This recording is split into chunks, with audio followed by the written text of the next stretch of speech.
Hello students, elite studies Indore के इस podcast में आप सभी का स्वागत है। एमपीपीएससी प्रीलिम्स 2021 की जो परीक्षा है वो 19 जून को प्रस्तावित है। जहां तक आप सभी को पता ही है कि एमपीपीएससी यानी कि मध्य प्रदेश लोक सेवा आयोग की पूरी तैयारी है। 19 जून को यह परीक्षा होगी, जिसके संबंध में लगातार रोज ही एमपीपीएससी अपनी वेबसाइट्स पर अपडेट्स दे रहा है।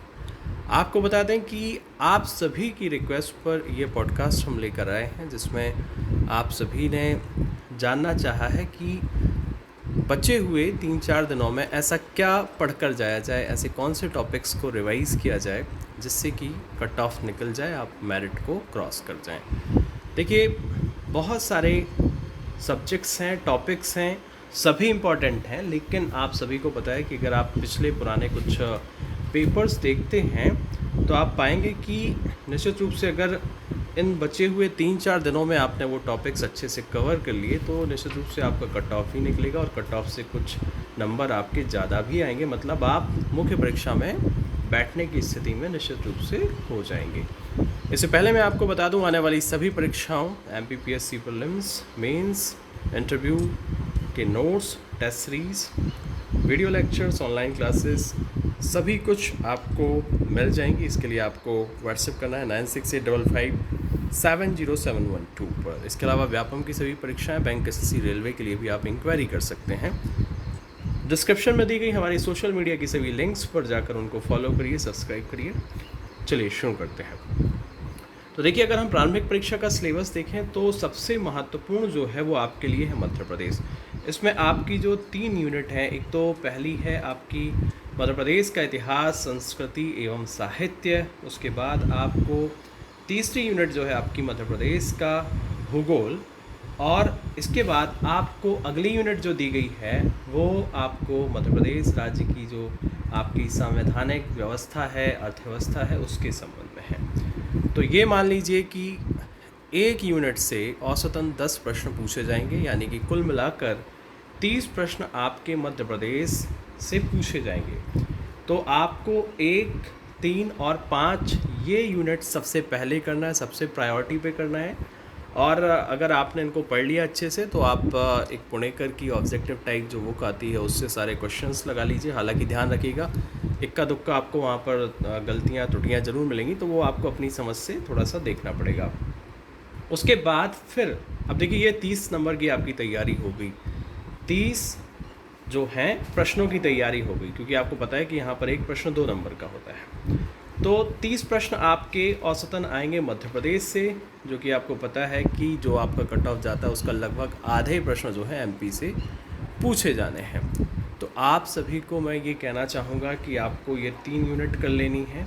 उसके बाद क्या पढ़ा जाए, तो उसके बाद देखिए आपको स्पोर्ट्स पढ़ना है। स्पोर्ट्स मतलब क्या होता है, खेल कूद। और आपको पढ़ना है क्या, कंप्यूटर, यानी कि आपकी जो यूनिट 9 है, ठीक है, ये पढ़ना है आपको। और ख़ासकर यूनिट 8 का पार्ट जो है आपको यहाँ पर खेल संस्थाएं, भारत और मध्य प्रदेश की प्रमुख खेल संस्थाएं हैं, खेल प्रतियोगिताएं हैं, पुरस्कार हैं, तो ये चीज़ें, तो आप ये समझ लीजिए कि दोनों मिलाकर 15 क्वेश्चंस आएंगे। तो एमपी के 30 और आपके स्पोर्ट्स और कंप्यूटर दोनों के मिला लीजिए तो औसतन 15 से 20 क्वेश्चंस आ सकते हैं। मिनिमम 15 क्वेश्चन रहेंगे, मैं 15 मान रहा हूँ। तो ये आप मान लीजिए 30 + 15 हो गए आपके 45 क्वेश्चन, तो इनको कर लेना है। अब बात आती है कि और क्या पढ़ाया जाए। तो देखिए, करंट अफेयर्स और मिसलिनियस मिला लीजिए। जितना आपका पूरा सिलेबस है यूनिट 1 से लेकर यूनिट 10 तक, तो इसका जो मिला जुला पार्ट होता है मिसलिनियस, जिसको आप विविध कहते हैं, वो आपका प्लस करंट अफेयर्स ये 15 नंबर का आएगा।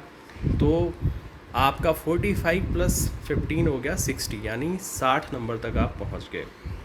उसके बाद बात आती है कि 10 नंबर का और क्या पढ़ा जाए। तो देखिए, यहाँ पर मैं सजेस्ट करूँगा कि यूनिट 10 जो है आपकी, ये इसके कम से कम 5 प्रश्न आएंगे। और इसी में आप जोड़ लीजिए क्या, आपकी भारत का संविधान, शासन प्रणाली एवं अर्थव्यवस्था, यानी कि यूनिट 6। अर्थव्यवस्था छोड़ दीजिए, तो यूनिट 6 में जो आपका संविधान वाला पार्ट है और आपका जो यूनिट 10 वाला पार्ट है, ये 10 मार्क्स दोनों मिला के। तो अब ये आपके हो गए 70 नंबर। कितने हो गए, 70 क्वेश्चन हो गए आपके। अब बात आती है कि बाकी सब मिलाकर तो देखिए इतिहास के जो क्वेश्चन आपके इजी होते हैं, सरल होते हैं, वो सभी से बनते हैं। जो अनकन्वेंशनल होता है, टफ होता है, वो उन्हीं बच्चों से बनते हैं जिनका यूपीएससी में ऑप्शनल वो सब्जेक्ट रहा हो या जिनको बहुत अच्छी अंडरस्टैंडिंग हो। तो कहने का मतलब यही है कि जो क्वेश्चन सबसे बनेगा इतिहास में वो आपसे भी बनने की पूरी संभावना है। भूगोल का भी ऐसा ही है और साइंस का भी ऐसा ही है। तो कुल मिलाकर बचे हुए जो 30 प्रश्न हैं उनमें से ऐसा आप समझ लीजिए कि 10 प्रश्न आपसे बनेंगे ही बनेंगे। तो 80 प्रश्न जो हैं आपको सही करना है। एक बार फिर मैं कंक्लूड कर देता हूँ कि भले ही अगर हम आज को मिला लें तो आज देखिए 14 तारीख है, तो 14, 15, 16, 17, 18 वैसे 5 दिन हैं, और अगर आज को छोड़ दें तो मान लीजिए कि आपके पास 4 दिन हैं।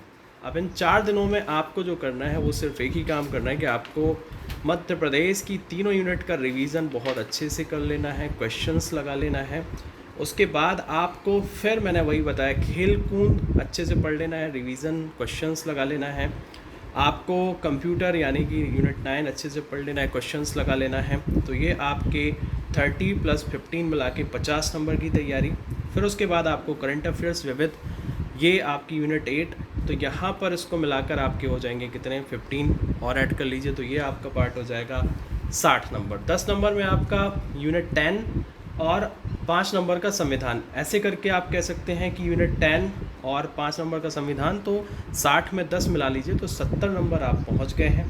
अब बाकी का क्या आएगा आपको पता है, 1-2 क्वेश्चन पर्यावरण से आएंगे, 3 क्वेश्चन भी हो सकते हैं, 1-2 क्वेश्चन आपके अर्थव्यवस्था से आएंगे, फिर इतिहास से आएगा, भूगोल से आएगा, विज्ञान से आएगा। तो ये प्रश्न देखिए ऐसे होते हैं कि जो सरल होते हैं वो सभी से बनते हैं, जो कठिन होते हैं, जो बहुत ज़्यादा कठिन होते हैं वो किसी से नहीं बनते हैं, या सिर्फ उन्हीं से बनते हैं जो कि मान लीजिए जिनका साइंस बैकग्राउंड रहा हो, या जिनका ऑप्शनल यूपीएससी में ज्योग्राफी हो या हिस्ट्री हो।